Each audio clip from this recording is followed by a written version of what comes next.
السلام علیکم فیض بھائی، ابھی جیسا آپ کے لیکچر سے کچھ باتیں تھیں، ڈاؤٹ تھے، تو اس کا کلیریفیکیشن چاہیے تھا. اس میں پہلا تھا کہ خوشیاں جو ہے، مثال کے طور پہ جیسے کہ آپ نے بتایا کہ کچھ چیزیں ایسی ہیں جیسا کہ صدقات ہے دینے میں، دکھا کر دینے میں بھی جائز ہے، لیکن کئی دفعہ ایسا ہو جاتا ہے کہ مطلب اگر سے ہم کسی کو بتا کے دے رہے تو اس میں ریا ظاہر ہو جاتی ہے، مطلب دل سیٹسفائیڈ نہیں ہوتا ہے، کہ ایسا کہیں نہ کہیں ایسا وہ فیل ہوتا ہے کہ مطلب یہ ریا کا ایک حصہ ہے کیا، اس کو کیسے دور کریں؟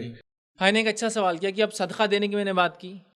وہ کہہ رہے کہ اگر ہم دکھا کے دیں کبھی ضرورت پڑنے پر تو دل مطمئن نہیں ہوتا، ریا آنے کے چانسز ہوتے ہیں. تو پہلی چیز یاد رکھیے، ریا ہوتی ہے کسی کام کو بندوں کو دکھانے کے لیے انسان کرے، یہ ریا ہے. اور کچھ کاموں کو بندے نہ دیکھے بول کے بھی آپ دکھانے کے لیے نہیں کر رہے، یہ بھی ریا ہے. ریا صرف ون سائڈ نہیں. ہم کیا سمجھتے کسی کے سامنے دکھاوا کر کے نماز پڑھنا ریا ہے. نماز کو کسی کے لیے چھوڑنا بھی ریا ہے. آپ روز نماز پڑھتے ہیں نفل، آج نہیں پڑھ رہے کہ اس نے کیا سوچیں گا چھوڑ کے جا رہے، یہ بھی ریا ہے، کیونکہ آپ نے کسی کو دکھانے کے لیے نماز چھوڑی ہے. آج ریا صرف ون سائڈڈ نہیں ہے. ہم لوگ ریا کا صرف ایک معنی لیتے ہیں کہ بھائی کوئی آدمی دکھاوے کے لیے نماز پڑھے، یہ ریا ہے.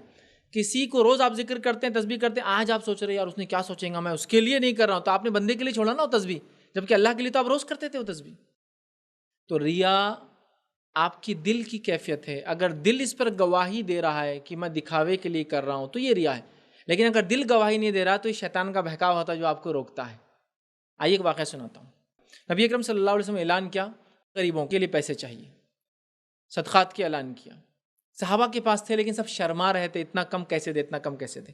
ایک انسان تھا، اس کو نہیں وہ تھا، وہ آگے بڑھا اور چاندی کے چند سکے تھے اس کے لا کر رکھ دیا اس نے اللہ کے رسول صلی اللہ علیہ وسلم کے سامنے. اور ایک روایت میں آتا آپ نے اپنے کپڑے کو ایسا جھولی کے ایسا اٹھایا تھا، اس نے لا کے اندر ڈال دی. اور ایک میں آتا 2 کھجور زمین پہ رکھ کر چلا گیا. لوگوں نے جب دیکھا وہ چاندی ہے وہ 2 کھجور، اس نے جو سکے ڈالے، الگ الگ روایت میں الگ الگ الفاظ ہیں، تو ہوا یہ کہ ایک کھجوروں کا ڈھیر، یا ایک روایت میں چاندی کا ایک ڈھیر جمع ہو گیا. شاید کھجور بھی رکھا اور چاندی بھی رکھا، دونوں کے ڈھیر جمع ہو گئے. ڈھیر جمع ہو گیا. نبی اکرم صلی اللہ علیہ وسلم نے فرمایا جو کوئی ایسے اچھے طریقے کی ایجاد کرے گا، جو کوئی اس کے پیچھے چلے گا، وہ تمام چلنے والے کا اجر اس شروع کرنے والے کو ملے گا، اور کرنے والوں کے اجر میں سے کمی نہیں ہوں گی. تو یہاں صدقہ چھپا کے دیا ہوا تھا وہ نہیں، یہاں ضرورت تھی کہ دکھائے، چونکہ صحابہ دینا چاہ رہے تھے لیکن وہ اتنے کم تھا پیسہ کہ ان کا دل وہ ہو رہا تھا. لیکن ایک آدمی کے دینے سے ان کو جوش آ گیا کہ یہ ایک اجنبی ڈال کے جاتا اور ہم لوگ پیچھے رہتے، انہوں نے لا کر انڈیلنا شروع کر دیا. تو اب یہاں یہ صحابی نے جو کام کیا، اللہ کے رسول کا جو کوئی ایسی سنت ایجاد کرے، یہ اچھا طریقہ ہے، یہ اچھی سنت ہے، اچھا طریقہ ہے، اس کو اجر ملیں گا، تمام جو اس کے پیچھے چلیں گے. سمجھ رہا؟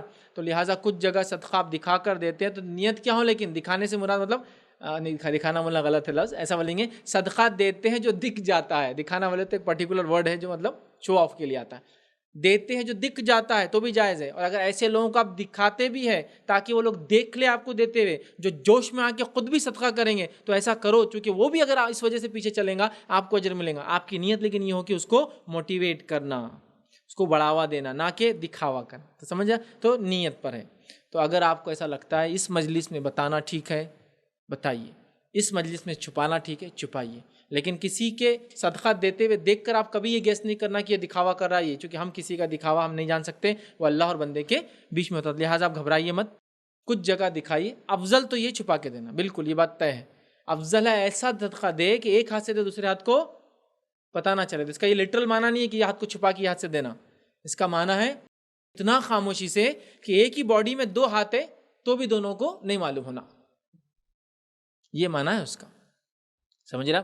تو لہذا افضل ہے. لیکن کچھ جگہ کر بھی سکتے آپ، جیسا دیکھا گیا کچھ صحابہ نے کیا. ایک واقعہ میں نے آپ کو سنایا، اور بھی ایسے واقعات. لیکن دل میں نیت کیا ہو، اے اللہ یہ موٹیویٹ ہو جائے میرے اس عمل سے، ان کے اجر میں بھی مجھے شامل رکھنا، تب آپ کریں. اور ہر بار مت کیجیے نا، ایک بار کر کے چھوڑ دیا آپ نے، اگلی بار پھر کہیں اور کیجیے تاکہ وہاں وہ لوگ موٹیویٹ ہو جائے. سمجھے؟ اس میں انشاءاللہ عزیز کوئی حرج نہیں، جبکہ آپ کی نیت ریا کی نہ ہو. ریا میں نے بتا دیا کچھ کام کا کرنا بھی ریا اور کچھ کام سے رکنا بھی ریا ہے، یاد رکھیے.